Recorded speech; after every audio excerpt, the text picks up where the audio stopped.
Can you imagine one who was the gentlest of men, while being the most brave and just of all who've been? One who conquered all desires of self that make men weak, who granted all who asked him precisely what they seek, whom only jewels poured out his mouth whenever he would speak, who was the gem amongst the stones of men who shined unique.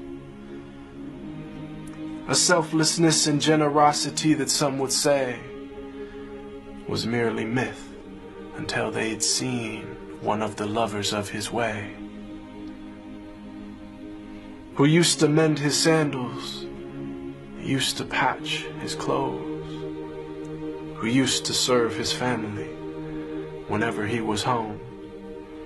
who had a noble shyness, not gazing long upon a face, who honored all he ever met, be he king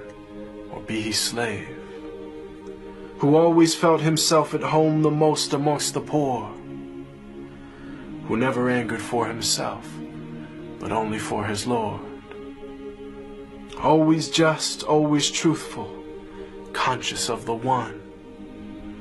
even if it brought discomfort to himself and those he loved. A satiated stomach his whole life was rarely felt,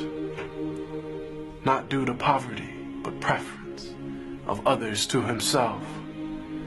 who knew the time of day by sun, the direction by the stars, who'd walk amongst his enemies without a single guard,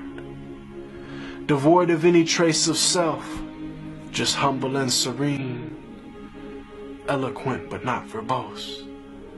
just precisely what he means, whom all within his company felt light and sacred cheer, whom there was not a thing within creation that he feared, who loved to play with children and run races with his wives, who joined the festivities and honor customs of all tribes.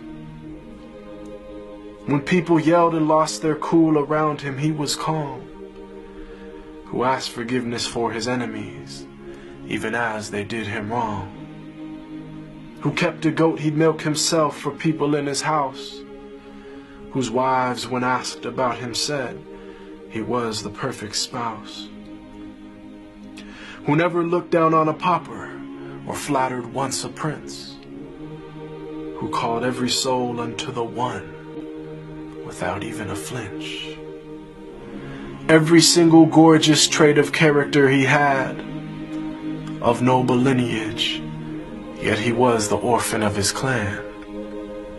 one imbued with wisdom and piercing inner sight,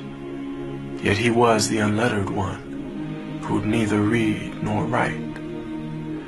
All knowledge and trait of character unflawed were placed inside his very being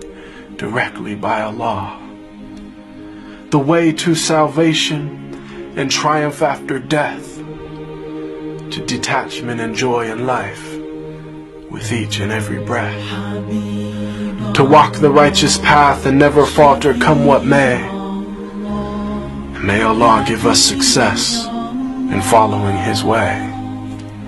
They call him Al-Amin, the trustworthy, the honest, and I call him beloved, my master, Muhammad.